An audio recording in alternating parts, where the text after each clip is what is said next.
Jessie, and I'm going to be teaching you today how to do what's known as Prana Tadasana. And the idea of this is that we're looking for Jnana Vayu, or the all-pervasive prana within the body, and it tends to get trapped in different locations.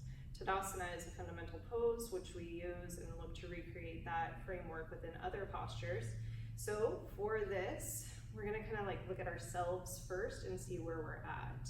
So for some of us, we tend to keep our feet pointed away, and what happens to the lower back is that it flattens down, and this essentially creates a rounding in the shoulders.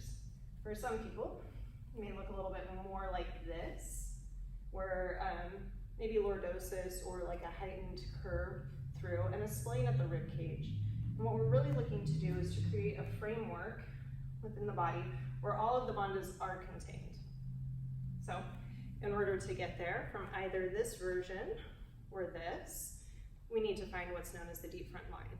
This is something that Thomas Myers goes into in great detail in anatomy trains, and it's based off of the fascia patterns within the body and how they move along the system as opposed to looking at individual muscles. So with that being said, we're going to take a block. We use wood blocks here, but you can always use a foam block or a cork block. And the idea is to line up the feet hip-width distance. When we say this in class a lot of times, we get our students right here, and that comes from the cue of the outer hip, but still, we want to have our feet a little bit closer together, so center of the hip joint, through center of the knee, through center of the ankle.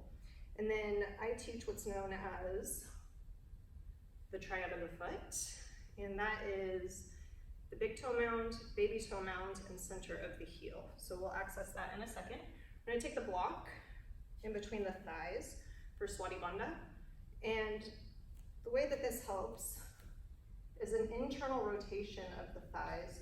We'll work from the feet up, but just knowing that we can't splay out through the front, otherwise the block comes forward. We actually want to move the block back in space to free up the lower back. So with that being said, we'll place the block, we'll look down at our feet, and then lift the toes.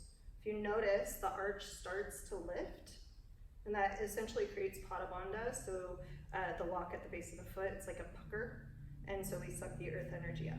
So you can place the toes back down, but if the feet collapse in, then we need to reassess that. When we get soft through the joints, the prana doesn't move through locked out joints, so if we come here, we lose all of that earth energy.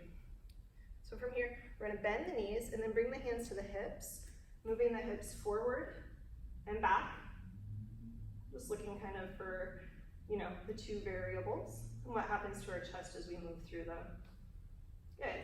And then soften through the knees. Again, lift the toes, press into the feet, start to straighten, and then spit the block out behind as you do it. Frees up the lower back, and then see if you can encourage the front body to lift up. Good. And relax the hands down. And then almost as if the crown of your head is being held up like you're a Christmas tree ornament, right? And so we create this dynamic exchange, and hopefully we're allowed to feel some of the prana moving in the system.